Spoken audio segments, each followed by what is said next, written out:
Daddy kasama ang ating birthday celebrant na gising.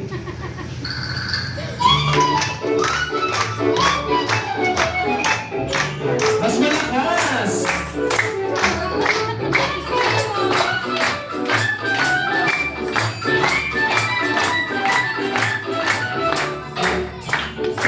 Sige, kaya mo yan.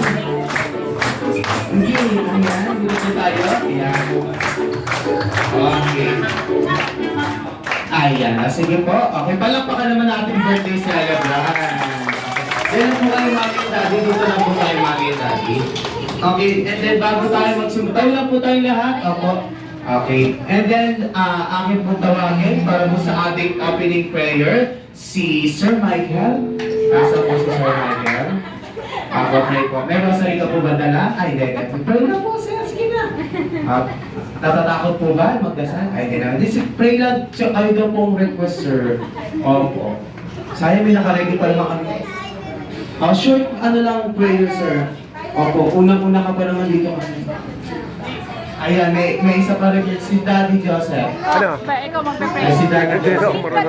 Mamaya ka na mag-stopper, sir. Ayan, Joseph. Opo. Pampabawas kasalanan muna. Ikaw marunong. Medyo. Sige, sige. Hindi ako, ano. Ayan. Go na! Kahit short, prayer. Ikaw na, Robe. Ikaw na. Kasi lang, ito na lang po ako. Sige po dito po tayo sa nahingay po. Sige po dito. Nasa plano po ang lahat.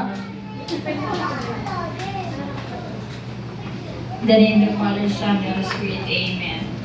Lord, give us healthy food. Thank you for being invited all day nandito. Lord, bigyan mo siya ng malusog na pangangatawan ng birthday celebrant natin si Zane. And always healthy. Amen.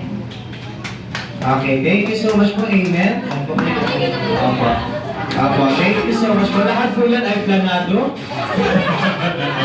Okay, para po sa isa, dalawa, tatlo, apat, lima, anim, dito natin barangay dito. Palakpakan na may sigawan!